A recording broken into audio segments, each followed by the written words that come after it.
Good afternoon. Welcome everyone to Club E St. Paul.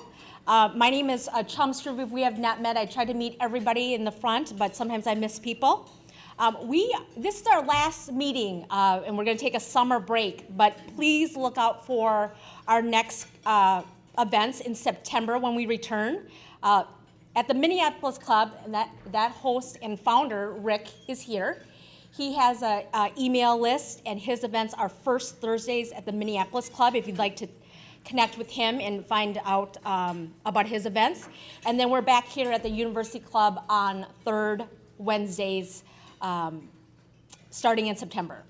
And we are planning also, Rick, you're planning a happy hour in August sometime? In August, there's not an announcement yet, but there will be shortly, and everybody can be on the lookout for that, probably mid-August. Sounds good. I wanted to thank the support that we get from our sponsors and acknowledge them today. That's the University Club, Olson Thielen CPAs, a regional accounting and consulting firm, Schwegman, Lundberg, and Wissner, IP attorneys for tech companies, the Irish Titan, an e-commerce digital agency, Sunbelt Business Brokers of Minnesota, helping you buy and sell your business, and my company, Legal Shield, providing identity theft and legal protection. I'm really excited to have our speaker back here today. He's spoken 2 times with us at the Minneapolis Club, and now is returning here at the University Club for his second time again. And he is a story specialist who teaches business owners and leaders how to make impact by clarifying their message. He brings over 25 years as an expert in the field with clients ranging from Fortune 100 professionals to high-stakes litigation attorneys. He uses his background as an actor and playwright as the foundation of his innovative approach. As a keynote speaker, specialized workshop leader, and consultant, David has shown professionals how to use story techniques to grow their business by making an impact. So please welcome David Mann. Hi, everybody. Hi there. It's great to be here again at Club E and to see you all out there. And I want to ask you a question or have you do something right away here, which is I want you to think in your mind right now in live real time about a storyteller, someone in your real life that you know or used to know that you find really engaging. Someone that you love to listen to. And I'm giving you a little bit of time to actually think of this person. Okay? Someone that you love to listen to, it doesn't matter what they're telling you about. Think then, what is it that keeps you engaged? Give me a couple of reasons. Why do you like to listen to this person? Humor. Enthusiasm. Emotional connection. Passion. They're descriptive. Timing, did you say? Timing? Yeah, so there's when you are the audience, there are certain things that will keep you engaged. They don't need a PowerPoint. They don't need a video. They just have their personality and their passion and their interest in what they're talking about. We all know these people. And some of us, some in the people in the room are that person. But the best story, as I say up here, wins when it comes to business or life or anything. We just love to listen to stories. I think you all know this already. It lights up different parts of your brain. It's not the data brain. It's all these other parts of your brain that light up when we hear a good story. It's got emotional investment. And a really good storyteller can keep us engaged because even though they are talking about themselves maybe, or something they care about, the degree to which they care about it transfers to us and we start to see ourselves in their story. Think about this for a minute too. Brands that draw you in. Think about the story they are telling you about their brand, which is how it's going to affect your life. Really think of some brands that draw you in that you just like to work, you like to operate with these particular brands. Think, if you will, also about politicians. And how during election season, the one who tells the best story about how terrible everything is now and how much better it's all going to be in the future, the one who tells that particular story best tends to win. It's just a tried and true way to do it. Lawyers in court, of course, use this all the time, and lawyers in court cannot lie about everything. They have to actually stick to the facts. And what I have helped them with over the years is taking those facts and arranging them into the best story that has the most momentum and that we can relate to, and they end up getting verdicts that are favorable. So I'll tell you a little bit about how I got into that particular thing just for a moment here. My background, as Chum told you, is in theater. A playwright, an actor, a director. I've directed all over the Twin Cities. I've been in many commercials, things like that, as actors will. And as a director and a playwright, crafted stories for audiences for many, many years. Several years ago, got into working with life insurance salespeople on making their presentations really work and engage clients. And then shortly after that, started working with lawyers. And now what I do is work with lawyers on winning in court. That's a big, not all of what I do, but a big piece of what I do. And recently, last year, I worked with a lawyer down in Atlanta who was doing a plaintiff's case against Big Tobacco. And this plaintiff had come with her, her husband had died like 25 years ago, and now she finally had her day in court. And his original version of the opening was a very typical sort of like, this is the background of the case, and this is all the wrongdoing that happened, and this is how it's all gone wrong, and it's bad, and everything is terrible, and this is lots of facts and stuff about the case. And this opening was 2 hours long. I know! I tend to advise them to keep it under 20 minutes. This guy came in with 2 hours. Now, he's a really, really, really good lawyer. Make no mistake.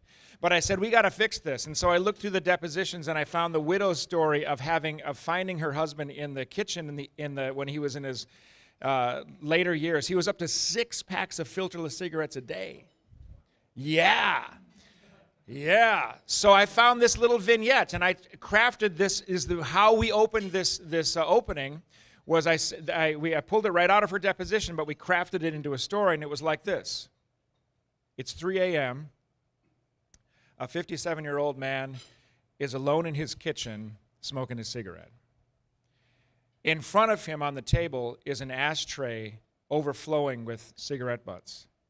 His wife comes in to the kitchen, takes one look at him and says, honey, what are you doing?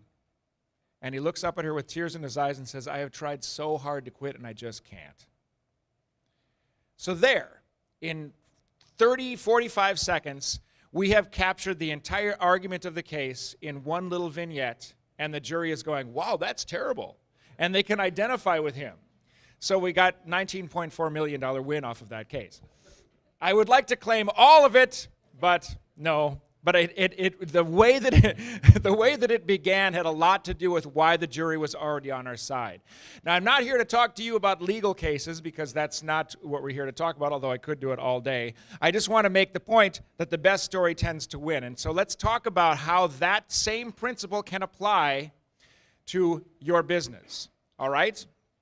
Now, the thing that I want to head this off with, though, is that I want you to think about story. I'm going to ask you to think about story, the idea of story, a little bit differently than maybe you already do. We all know that storytelling is important for business.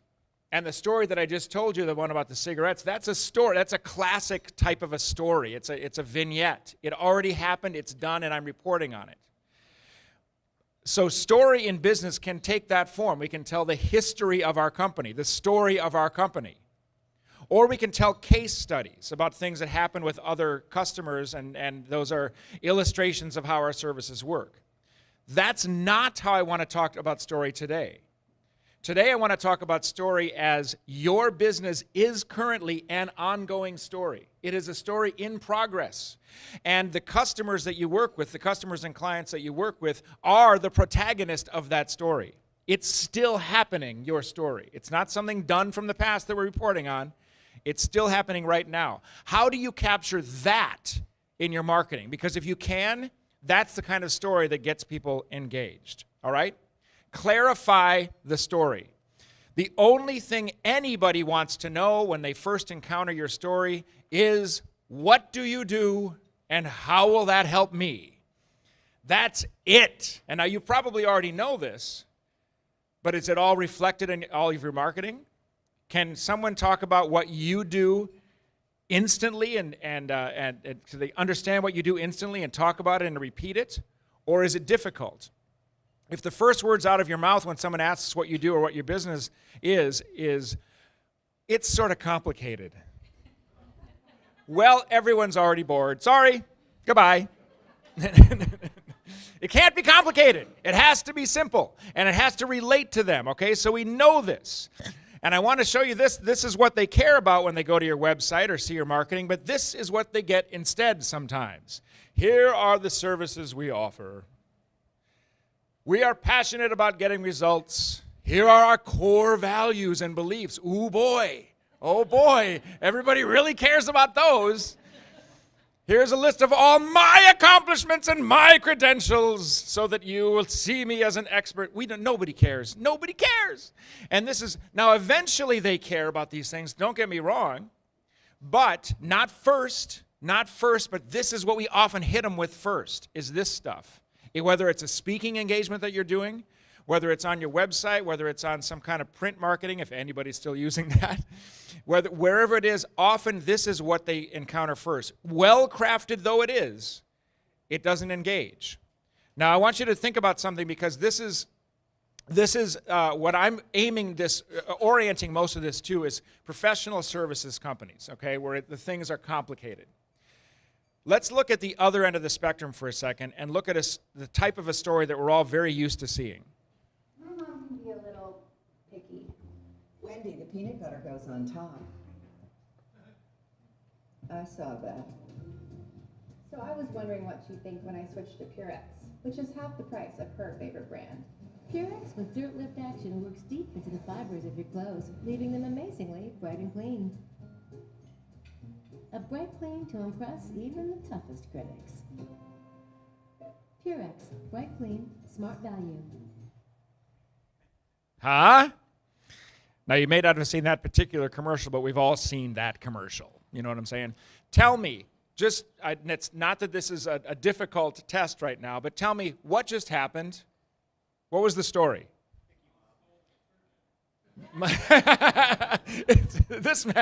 Mom stole the detergent is what he got out of that. Picky mom. Who is our main character here? The daughter, Wendy. And what was her problem? Her mom was the problem. And what's sort of not really spoken, but it's just kind of inherent in the commercial, is she has dirty clothes. So she has to clean, the clothes have to get clean. So it's extremely clear and extremely simple. She's got an external problem, which is that she's got dirty clothes to clean. And she's got an internal problem, which is that she wants to please her mom, or she feels that if she doesn't please her mom, there will be consequences. So this all happened in 30 seconds. We had a protagonist with a problem who solved their problem by the use of this product, and we're done. Now, that's laundry detergent. Everybody knows what laundry detergent is, and it's just a matter of making the best commercial about laundry detergent, and you're good to go. But if you have some complicated, multifaceted professional services company, it doesn't work. We all know it doesn't quite work that easily. But the customers want it to work that easily. They want it to be as simple as a laundry commercial, to understand what you do, how it's going to impact them, and how it's going to solve their problem in 30 seconds. Okay? That fast. They don't have an hour to listen to you talk about it. They want to know instantly what it is. And that's all a matter of navigating the language and the landscape of story. Okay? So let's be thinking about that as we go here. All right, so what in the world is a story? You all sort of know what one is, and I just delineated a few minutes ago the difference between a history, which is not the most interesting story, or a case study, which is a great thing to use, but not first. It's difficult to use those right away before they understand what you do. So what is just, at its heart, what is a story? Well, story, of course, is something that as a theater professional I work with all the time. You have to engage an audience in a collection of characters and events and things that they don't necessarily know anything about when they walk in the door. I mean, they just saw the program and the poster or something. They don't know. It's like going to a movie. Going to a play, going to a movie, almost exactly the same thing. The movie gets to use quite a bit more visual language than a play does. play has to rely much more on just spoken language, but still, you're introduced to a world you may never have thought of before.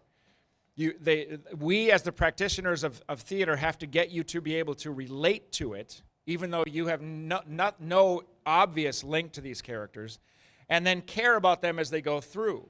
So how do you do that? Well, it can be done badly, or it can be done well. One of my very favorite movies, Jaws. Has everybody seen this? There may be a spoiler or two ahead, so. It came out for its 40th like whatever celebration a couple years ago, and I went to see it in the theater. I've seen it like 30 times. I just watched it last weekend again. It's such a good movie. And it really is. It's just beyond. But here's the thing. It also follows a really classic story structure. So I'm going to use this as an example, not because it's the be-all, end-all story, but it's a very classic structure, okay? And most people have seen it and know what happens. So we're introduced at the very beginning of the movie to a location, an environment, which is called Amity Island. Looks a lot like Cape Cod. Martha's Vineyard in particular, but so there it is, Amity Island, and we're introduced pretty quickly to this guy. And this guy, Chief Brody, what he wants basically is for everything to be fine. Before he knows there's a shark, he's like, I just want the beach to be open and everything to be fine, okay? So that's his objective, and it's hard enough being the chief of police. And then he finds out he's got a really big problem. A shark eating people right off the beach. So he finds out that he has that problem, and he does not have any idea how to solve this problem. That's an external problem, shark eating people. We find out he also has an internal problem, which is that he's afraid of the water. So even if he did have the means to kill the shark, he doesn't want to go in the water. So he's got lots of problems. He calls in Richard Dreyfuss, who can't solve the problem either, even though he's got a really big boat with all kinds of technology. So they have to the two of them have to seek out another guy. Quint. Arr! Old man of the sea. And he comes on, he's got the expertise, and he's got the boat, and he's got the drive, and he just wants to get that shark. So they get out there, and they get that shark. But along the way, our guide goes away somehow. I won't spoil it for you, but it's a movie about a man-eating shark. I don't know what happened to him.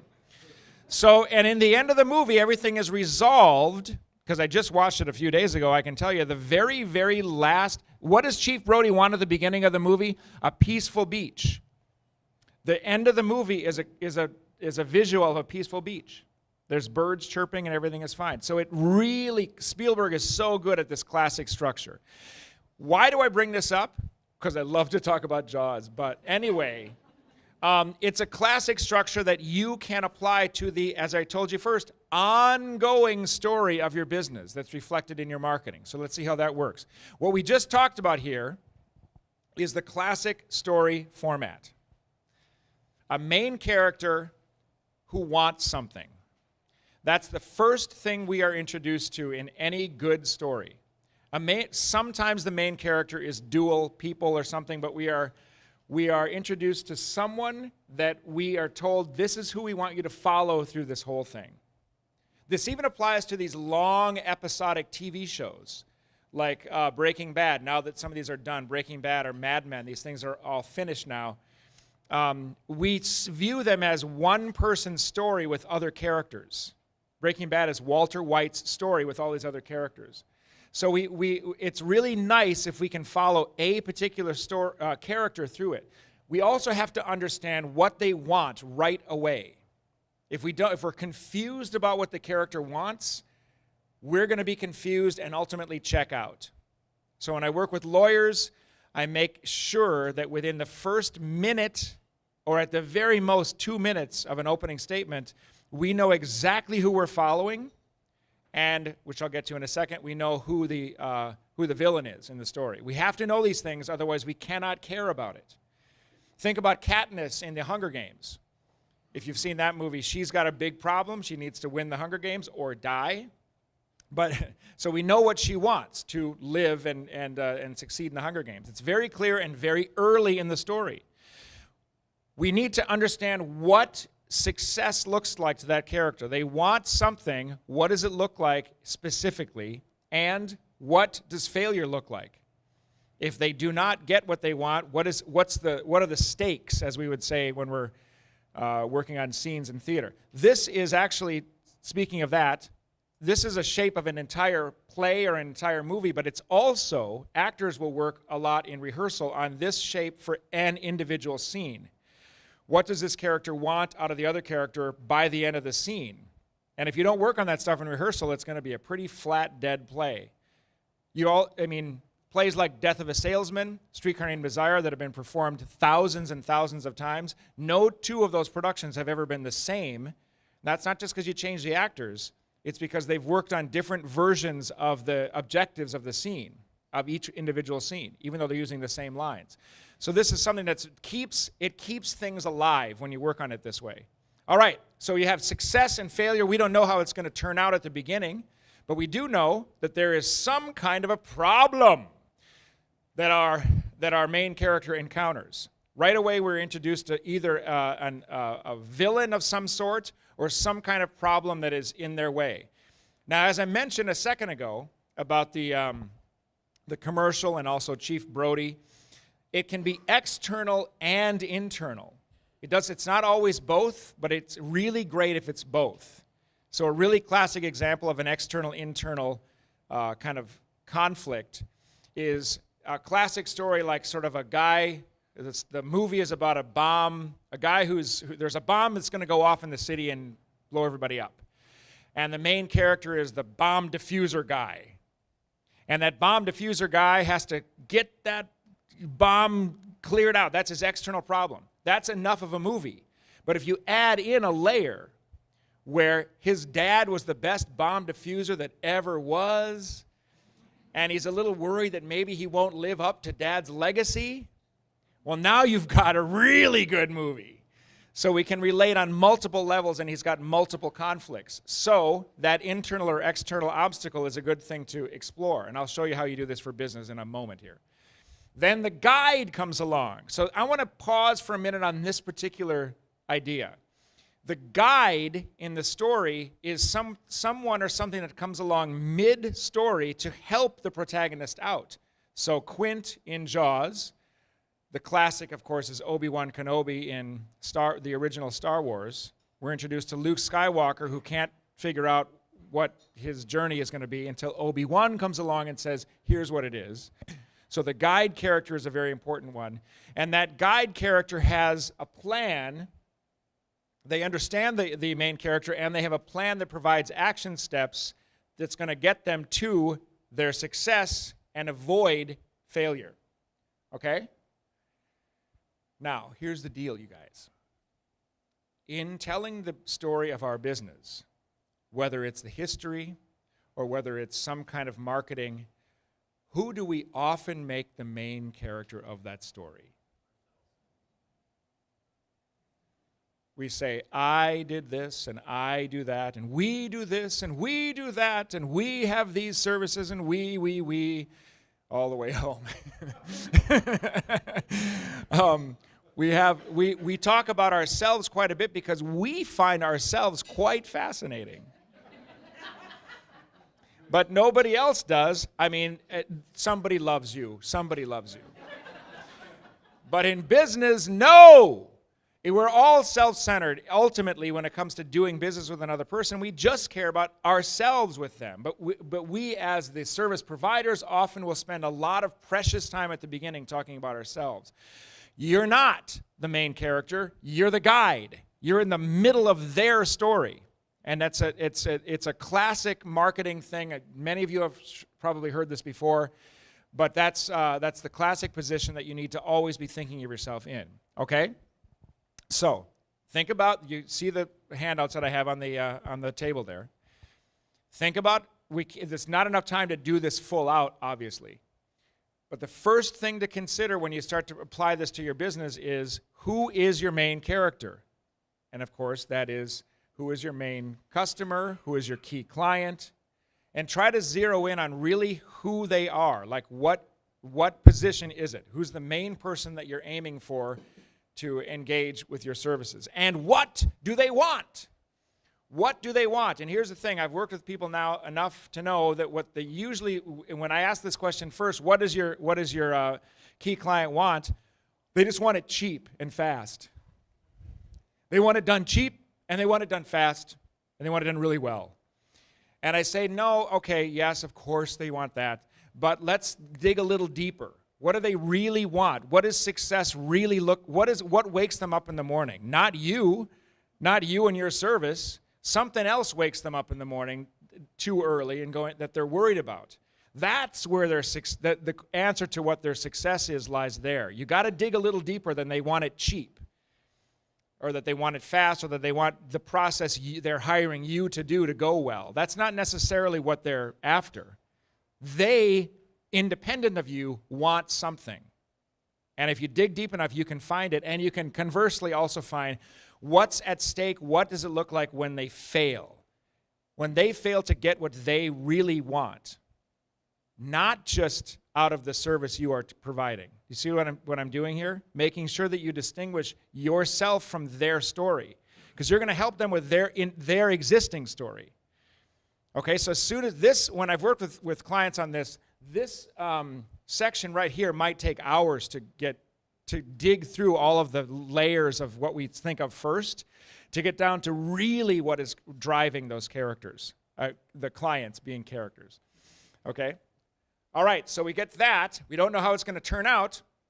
And we say, what is their problem? So now that we know, we got to do success and failure first so that we know what's in the way of their success and their failure. What is really, really blocking them from getting to that success? And if you think about it, usually this is where the clients will come up, that I work with, will come up with like a list of 10 things. Like a million things that's in their way. But usually if you keep digging, you can get it down to sort of one thing or one category of things that's really in their way. And you can then break it into what's external and what's internal, just like we have for the stories in the narrative fiction. So think about this for a moment. Your key client, who are they? And what do they want? What do they want? And what's in the way? And if you start to think about that and write it down, you can then say, okay, now, of course, you are the guide. How do you understand their problem? If it is not apparent that you have empathy for their problem, again, they're going to check right out. They got to know that you actually understand from your own experience, from something in your demeanor that tells them that you understand, something that gets them to know this is a person I can trust actually knows what I'm going through. And then not only do you empathize and understand, but you actually have a plan. So you have the authority to say, now I understand and I know how to get you from where you are right now along to where you want to be, which is success. And then we get them to success and we avoid failure. Okay, so in a nutshell, that's how the same exact formula that works for Jaws or Romeo and Juliet or any classic story that really has stood the test of time, that same formula can apply to how you see your whole business, not just the history and not just the case studies. So to illustrate this, I'm going to give you a case study. Master Technology Group, a technology group that I worked with a few months ago on this. I'll show you how this worked out for them. Now, they were seen mainly as being the cabling guys. So they were low voltage cabling. So the type of stuff that connects your internet and your phone and stuff, they'd put all that stuff in. They've been doing that for 20 years, but they had really branched out and wanted to be known as more than just the guys who install your cabling, because obviously there's higher levels to appeal to and more work to be had if you're not just the installing of cable guys.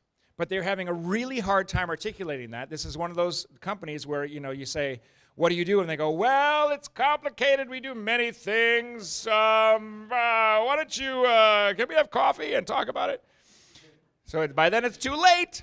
So I went, they said, we got to figure this out and see how we can get this to really be zeroed in on something that is not just the cable guys and actually is going to get us into the higher executive levels, okay?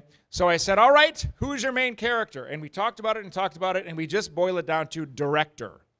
Now that seems really general, but that was useful for what we were doing here. They talked to many key clients and decision makers, and we just said, if we just call it director, it's the person who has the decision-making power. In their case, that was fine to do that. And what does that director want? And again, what were the first things they said? Oh, they just want a smooth process. They just want it to be cheap. They just want, no. What do they really want? Competitive, profitable business performance. So that's what they want independent of you. They want to be competitive and seen as being competitive and cutting edge and up to date and naturally profitable. So that's what that director person actually wants. And what is failure? Blamed for decreasing stock value. Right? Get into that person's skin a little ways, and it's like that's what they're afraid of. It's going to be all their fault. They're going to be ousted, and the whole company's going to tank because of them. So how much of this has to do with cabling? Not much. But that's exactly what we wanted, is we wanted to see what does our character want, and then how can we start to serve that need? And we say, all right, well, their need, we put in the rest of this stuff, their external problem is they have out-of-date technology. So they want to get that fixed. That's non-emotional, completely just objective out here. What's the internal problem? They're afraid of making the wrong choice. And this is where the meat is. This is usually the best place for figuring out how to orient the marketing. That CEO, that director, is just freaked out by all of the choices out there that they have to face, and they're just crazy with anxiety that they're going to screw something up and it's going to cost millions and make nothing. So that's what that's what they're wrestling with inside. So now we can say MTG comes along as the guide, and they, of course, can solve the out-of-date technology problem, but they can also help reassure that director is going to be in good hands and speak to that internal problem where they're afraid of making the wrong choice, right? And it turns out there's an 8-step process that simplifies the complex. We loved this phrase, we simplify the complex. Because that seemed to appeal to the nervousness, the anxiety of the director. It's too complex for them. Again, we're talking to the decision maker, not the person they'll probably have to be dealing on a tactical level. The person way up here that's actually their anxiety is what we need to speak to. And so we put this whole thing together, and that's how it looks. Now this one took a full day and a half, I think, to come up with this stuff. There's a lot more that goes into it than just this is the end result up here on the screen. There's a lot of discussion and a lot of sort of wrong answers that come along, and then you zero in on what actually is going to work. Here's another case study just to show you a different type of industry. Isn't she nice? Look at her. This is the wedding shop, which is right down here on Grand Avenue, and I worked with them in the same capacity, and this is how it went with them. Who's our main character? This is really easy. Oh, look at that. Well, actually, we did say maybe it's the mother-in-law or the mother of the bride. Yeah, it could be. But we said, that just kind of muddies the water. Let's call it bride. It's her day, controlled by everybody else, but it's her day. And what does she want? Now, this was interesting because this what does she want up here? The first thing they said was, the first thing, of course, was a cheap dress. And I'm like, do you really want to be the cheap dress people? I mean, a cheap dress, no, yes, but come on. And the wedding of her fantasies. And I'm like, yeah, okay. But every single person in the wedding industry is saying that. It's going to be the rainbow or whatever it would be, the fantasy. It wouldn't be the rainbow wedding. The wedding of your dreams. Yeah, okay, whatever, cliche. So we really dug, and what came out of this was that social media impact. We went, that's what she actually wants. She wants to post this stuff on Instagram and have everybody think she's awesome. So that's what she's actually after. I mean, obviously, to get that, you have to have a great wedding and a nice dress and all this. But this is what's driving that bride. And they went, yep, because this was the leadership from this company. But we also had like about 4 of their leadership team were like women who were under 30, who were like 22 to 28. So they were like, these are our peers. I can tell you that's what they want. So went great. And what's the failure? Really easy again. A terrible wedding. Yeah, no. So what would we do? No, yeah. So now we've established that, and we go, now we're talking about some interesting stuff here. And we say, what's her problem, other than the controlling mother? What is the problem? Well, external, of course, it's a lot to coordinate. And the bride is charged usually with doing it because the groom is like, "What? We haven't. When is the wedding? When?" So it usually falls to the bride, and that's her external problem. That's a lot to coordinate. Her internal problem is there's high expectations. Most important day of your life ever. And I didn't put it up here, but another thing that came up was logical thinking was in the way. A wedding is illogical. Let's spend $50,000 on one party, So yeah, so logical thinking was in the way, but more of it was the expectations and the anxiety that went along with that. So that's emotional, okay? And then, of course, Wedding Shop becomes the guide. They have a plan. They didn't really know it till we talked through it, but they're like, you know what? If we really talk about this a while, it looks like we actually have a 4-step process. But they didn't really know they had a 4-step process till we talked about it. And it was more like a 9-step process. And I went, can we just group these together? And nobody wants a 9-step process. 4-step process. And but more importantly, specialized consultants that can walk you through the process. So this isn't just retail, go in and get a dress off the shelf. This was you get actual attention. So that was a differentiator for them. And it helps get our bride to her social media impact, avoiding the terrible, terrible wedding. So I whipped through those really quickly to show you how this applies. The same exact formula. This is based on, centuries of narrative tradition. Donald Miller, the book's Building a Story Brand, gets into this exactly the same way. It's it's just a classic format for putting together marketing that has a story impact, in addition to your case studies and the history of your company. So this takes a while, and you put it together, and you have some nice concepts to work with, but then what do you do with it? Well, you can do a lot of things with it. I've helped people build a presentation around it, all kinds of stuff like that. But one really quick thing that I can walk you through in the time we have left here, 10 minutes, is how we can take this sort of new narrative view of your company and boil it down to a 10-second version of it. Usually 2 to maybe 3 sentences, okay? So that's taking the parts that zero in on the parts of the equation that are the narrative. Main character with a problem uses a plan for success, and then we put it into sentences. So in my case, my own one would be professional service businesses have a hard time talking about what they do. So in that one sentence, I've captured a character, professional service businesses, and what's their problem? They have a hard time talking about what they do. By using story techniques, I help them connect with their customers or connect with clients and grow their business.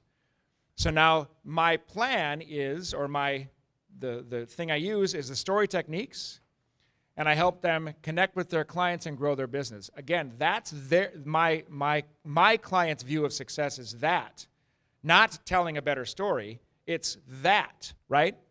So 2 sentences boil down the whole thing with the client front and center. Very first character you hear about is the client, not me. So the way we did this for the Wedding Shop, brides are often overwhelmed by coordinating the most significant day of their lives. So that's our character and our character's problem, overwhelmed with coordinating this big significant day, all the pressure. And what does Wedding Shop do? Our specialized consultants partner with you to ensure that you will own your day.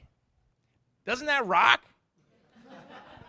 That came out of, again, this was a conversation. How are we going to, I mean, we had so many versions of this. What are we going to call it? What is confidence, something about confidence. And this 22-year-old, oh no, actually, I think she was 20, that was sitting there at the table with us said, she just wants to own her day. And I was like, that is gold.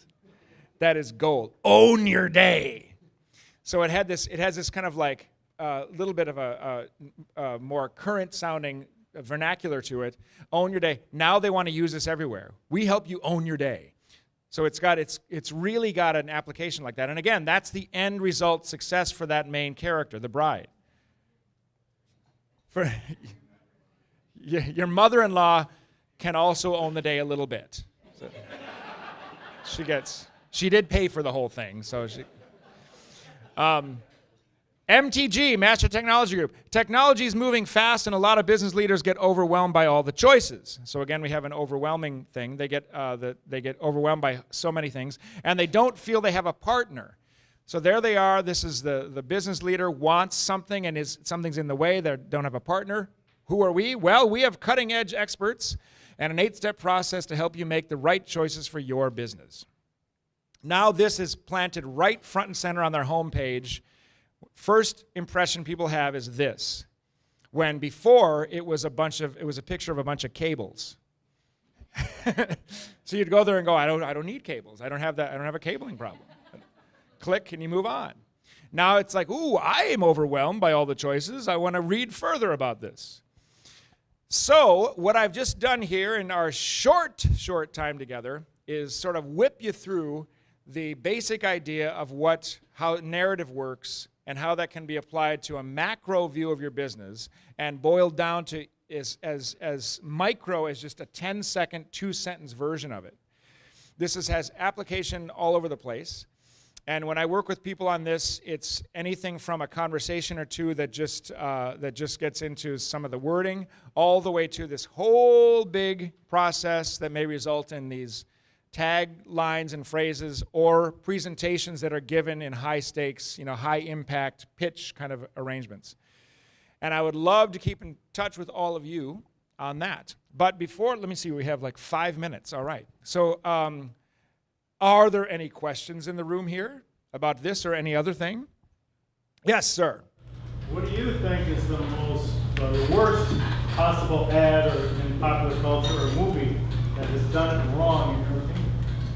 Well, I won't get into bad movies. I guess that's a different thing. I can't think of a specific ad, but we've all seen the ads that I think are the most, the least engaging are like, I don't know, auto body repair or something like that, where they just flash a whole bunch of stuff that they're going to do and all of their prices and all of the, the deals they're going to give you. And that's the kind of thing that I just go, that's exactly the wrong way to go. So more of a general answer, but that's what I would say. Yes. So what do you do if your company offers a wide variety of different things, and if you don't exactly know when you're having an initial conversation what the problem is that the other party is facing? This. I would say that's a good example of thinking too much on the ground level too early. You can imagine, your clients well enough. You can use your imagination and go, generally, what is the problem they're having in a broad aerial view way. If you can speak to that kind of wake up in the middle of the night anxiety, that's all you need for this. Once you get into a conversation with them and deeper into the relationship, you can start to say, now you don't know the specific application that's going to relate to you maybe, but you can get to that with some conversation. Always keep your eyes on the largest problem that they're having and speak to that as often and as soon as possible, and then you'll get those other answers. Yeah. Do you ever think about differentiating between a vision for success and the way that success is measured? So, for example, with the bride, it would be that her vision of success is to be the most beautiful woman in the room, if not the world, and the way that that's measured in terms of social media content. That's a good question. You say, do I ever think of that in what capacity? Like to do what? Well, I suppose it's part of the storytelling, and I imagine it would be helpful for business owners who are considering, who are using your services and then taking them out and using them in marketing capacity. So the wedding shop, what is their problem? They want to be known for the best gowns and the best comprehensive wedding services in St. Paul, and how do they measure that is based on, revenue growth, client satisfaction, et cetera, et cetera, et cetera. So it might be kind of another level of, yes, complexity, which you don't want, but also proof and verification of a successful process. Yeah, well, I mean, I think that would come later on in the process. So a lot of what this is about is first impression, and the first impression says we're going to solve it. We're going to solve the actual problem you're really having, and not the more superficial one. And then after it is solved, we can measure and show the metrics on how that has resulted. I think that's what you're saying. And yeah, but it's a matter of layers. I spend a lot of time, excuse me, on the very first impression. With the lawyers in the opening statements, for example, we spend the majority of our time together on that first 2 minutes. Because if you haven't hooked them in the first minute even, in something that's that high stakes, you're just going to be backpedaling the entire way, and it's up against it. So that would be a little bit deeper in, I think, is what you're talking about. Other questions? Yes, sir.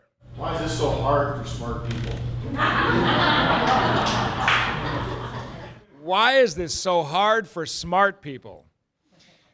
I think in all seriousness, I think that's because smart people tend to think of a lot of details.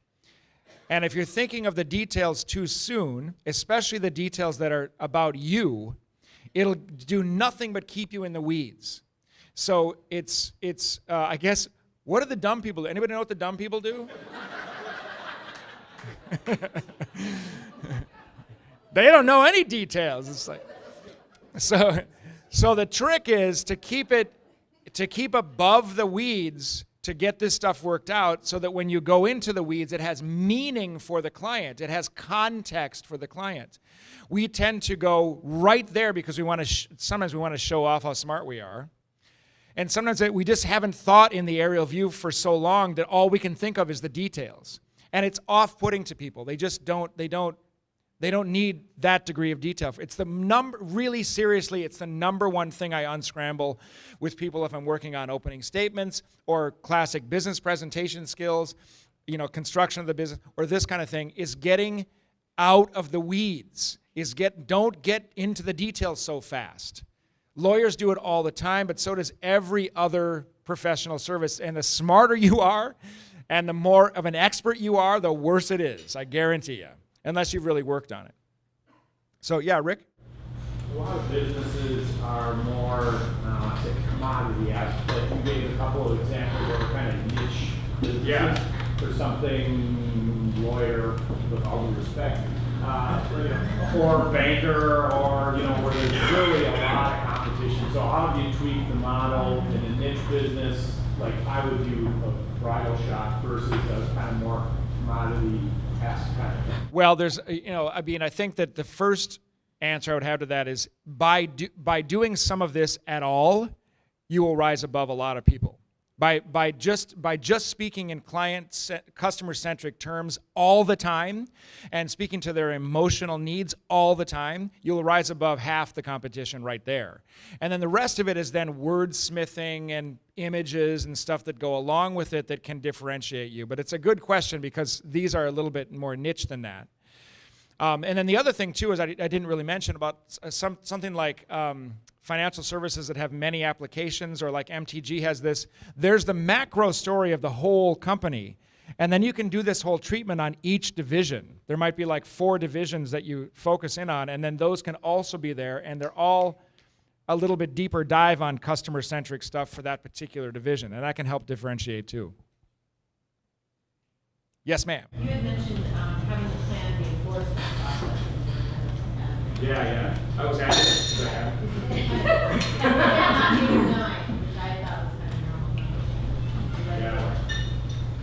Yes, I do. So she's saying, if you couldn't hear her over here, that I made a disparaging remark about the 9-step process. And I say, yeah, because 9 is a lot to hold in your mind. And 3 or 4 is about all we can really retain. And all of this is again coming from the land of the spoken word delivered story, which is stories on stage as an actor. People aren't writing that stuff down. They don't get a PowerPoint later. They don't get notes on it. You have to make an impression with your words alone. And if you give them 9 or 10 or 15 or 27 things to keep track of, they're just going to forget it. No one has that kind of brain space for that. But if you give them 3 or 4, they can go, oh, and then you word them really simply. So step 1 is like 1 word, and really simple, they will get it. I guarantee you can take anything that you think has 12 parts and make it 3 or 4 parts if you try hard. It doesn't mean reduce it, cut stuff out. It means group it differently so that it feels like 3 and doesn't feel like 9. And that's the only reason I say that. It's for retention, really, in the listener, the client. Yeah? Can you model for us, so I follow the story, it makes perfect sense to me on the website. Could you take, for example, the wedding shop and pretend you're at, some sort of business mixer sort of thing, you're going to introduce yourself and someone says, what do you do? How do you take that story and convert it to... That's a great question. Let me back up to it. It was this one. This wording is intentionally crafted to be speaker friendly. So that it doesn't, I'm so glad you brought that up, because people, when they want to get into what they're going to print on their website, they will sit there with their writer mind, or they'll hire writers who will come up with really beautifully written stuff that no one would ever say. No one would ever say it with their voice. They'll do some paraphrase version of it that will now lose the whole thing you paid that consultant to come and write for you. So this is intentionally crafted so that you would actually say this. I mean, it may not be the very first thing. You might say, hi, how are you? These snacks are good, and it's a nice day outside, and whatever. So what do you do? Well, I'll tell you, a lot of times brides are overwhelmed by coordinating the day. It's like the most important day of their lives. So our specialized consultants will partner with them and help them own their day. So I changed a little bit of it and changed the orientation from you to there. You can do little tweaks like that. But it's got enough kind of like casual language in it that people will say it. And I actually encourage, once we work this out, go teach it to your whole staff. Have it be something they actually memorize. They can memorize 2 sentences. People always say to me as an actor, how can you memorize all that? Well, your brain you can memorize language, but 2 sentences you can really memorize 2 sentences.